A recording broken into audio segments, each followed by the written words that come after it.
Bom, gente, então aqui agora é o vídeo número 2, tá? Do sistema muscular. No primeiro vídeo, então, eu expliquei a diferença dos tecidos musculares do corpo, expliquei, então, a formação, né, a composição do músculo estriado esquelético, que é o nosso foco aqui para esses dois vídeos, e também comecei a explicar as classificações anatômicas uh, dos músculos esqueléticos. Então, no vídeo anterior, eu falei de um tipo de classificação anatômica, que seria a disposição das fibras, o tamanho do músculo, o seu formato em si, né? Então, comentei sobre os músculos largos, por exemplo, né?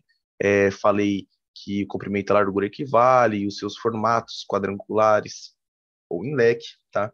Então, aqui eu trouxe um vídeo de um, de um cadáver para mostrar, então, como que fica essa disposição desse peitoral em leque, tá? Então, da sua forma, né? A sua forma aqui de um músculo largo, tá? Embaixo aqui dá para ver o peitoral menor. Esse aqui, então, a face posterior do músculo. Já o nosso próximo tipo de classificação, lembrando que as classificações anatômicas vão ser as principais nomeadoras dos músculos do corpo, né? Então, dos mais de 600 músculos do corpo, essas classificações vão ser quem vão nomear músculo por músculo, né? Aqui a gente vai ter, então, o segundo tipo de classificação, que vai ser de acordo com a sua origem. Mas como assim origem? Bom, temos que entender, então, que todo músculo vai ter a sua origem e a sua inserção. Tá, mas você vê qual que é a origem e qual é a inserção? Então, por exemplo, aqui no bíceps, tá? Então, no exemplo do bíceps braquial, a origem dele vai estar aqui no ombro. Por quê? Porque na contração do bíceps braquial, nós vamos ter a flexão de cotovelo. Então, a extremidade que vai ter o movimento é essa daqui. Então, aqui vai ser a inserção do músculo. A gente consegue fazer, então, a contração do bíceps mantendo o ombro parado, mantendo o braço parado e realizando apenas a flexão de cotovelo. Então, aqui está a nossa origem e aqui está a nossa inserção. Observamos então que na nossa origem do bíceps nós temos dois tendões, então duas origens, tá? Dando o nome então dessa nossa classificação. Então, sua classificação de acordo com a origem vai ser uma classificação que vai nomear vários músculos do corpo, tá? Esses são eles, né? Alguns deles, alguns dos exemplos. Então, tem duas origens, vai ser bíceps, três origens tríceps, quatro origens quadríceps, tá? Então, um exemplo do tríceps aqui é o músculo tríceps braquial. Então, ele vai ter três origens, três tendões, tá? Em três lugares diferentes. E tem a sua inserção exatamente no mesmo lugar, tá? Uma inserção aqui no cotovelo. Já o quadríceps, então, que vai ter quatro origens, a nossa maior, o nosso exemplo aqui, então, vai ser o músculo do quadríceps femoral, tá? Aqui o músculo do quadríceps, então, vai ter a mesma inserção e vão ser quatro origens diferentes. Aqui estamos visualizando três delas, tá? Temos que, então, o reto femoral, que seria um dos ventres do músculo quadríceps, ele fica por cima do vasto intermédio, tá? Então, fazendo a retirada dele, é possível a visualização dos outros, tá? Então, vamos ter aqui no músculo quadríceps o vasto medial, o vasto intermédio e o vasto lateral, e também teremos o reto femoral, que vai estar por cima, né? Recobrindo aqui o vasto intermédio.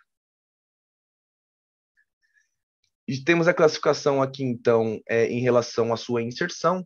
Então, temos aqui os bicaudados com dois tendões de inserção e os policaudados. Nessa classificação, vamos, então, abranger de dois tendões e, no outro, três ou mais, tá?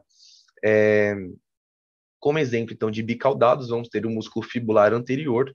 Esse músculo, então, conseguimos observar que ele vai ter duas inserções, aqui seus dois tendões, tá?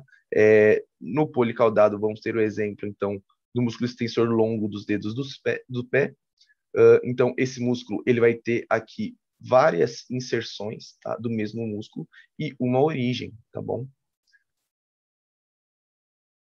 A próxima classificação, então, é de acordo com a quantidade de ventres que o músculo tem, tá? Então, assim como a classificação passada, a gente vai classificar em dois, que seria o digástrico, tá? E 3 ou mais ventres, que vai ser poligástrico, tá? Então, um exemplo de 2 ventres digástrico seria o músculo digástrico, tá bom? Conseguimos observar aqui, então, seus 2 ventres, tá? E aqui também um exemplo muito comum, que é fácil de ser observado de um poligástrico, então é o músculo reto do abdômen. Então conseguimos observar aqui, ó, 1, 2, 3 ventres, tá? Tem um quarto aqui. E essa sua divisão aqui, então, é pela parte branca do músculo, né? Então, o seu tecido conectivo, fazendo aí a conexão desses ventres. Trouxe um videozinho, então, aqui de um cadáver, tá? Para mostrar como esse músculo se comporta na realidade, tá? A sua exposição aqui. Então, é bem visível, é bem claro essa quantidade, tá? De ventres, tá? A gente consegue ver essa separação certinha aqui, tá? No cadáver. É bem fácil de observar as fibras paralelas e as suas divisões aqui, tá? De tecido branco. Então, como última classificação aqui de hoje, mas não menos importante, inclusive é muito importante porque é uma classificação que vai nomear diversos músculos, vamos ter, então, de acordo com a sua ação do músculo. Então, resultante da sua contração, o que nós vamos ter? Nós vamos ter uma flexão, uma extensão, uma adução, uma abdução, depressão. A gente vai ter músculos levantadores, músculos que vão fazer supinação, músculos que vão fazer pronação. Então, esse tipo de ação também nomeia vários dos centenas de músculos que temos no nosso corpo, tá? Temos então aqui que um conceito importante é que a flexão, por exemplo, ela vai ser antagonista da extensão, né? Então, por exemplo, o nosso bíceps braquial vai realizar a flexão do cotovelo e vai unir, então vai deixar mais perto os dois músculos, os dois ossos que esse músculo faz conexão. Então, na flexão, nós vamos ter o encurtamento da distância dos dois ossos, tá? Em que o músculo está fazendo o movimento. Já na extensão, nós vamos ter o contrário, nós vamos ter o aumento da distância entre esses dois ossos que o músculo está fazendo o movimento, tá? Adutor do abdutor, então, nós temos conhecimento de que na falácia do cotidiano, né, de que o abdutor é sempre quando ele abre, né, então, abertura de membros, então, tanto superior como inferior, e adutor o fechamento de membros, tá?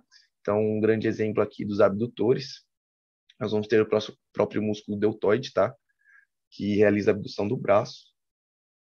E aqui, então, a nomenclatura de alguns músculos de acordo com essa classificação, né? Então, essa classificação nomeia alguns músculos do corpo, tá? Temos, então, o flexor radial do carpo e o flexor unar do carpo. Os dois músculos, então, vão estar realizando, como o próprio nome já diz, a flexão do carpo, tá? Então, a gente vai ter flexão de punho aqui. E a extensor radial do carpo, extensor radial curto do carpo, né? Longo e curto. Temos extensor de dedos, tá? Então, extensor curto de polegar, extensor longo de polegar. Então, é uma nomenclatura de acordo com a ação do músculo, né? Bom, era isso, então.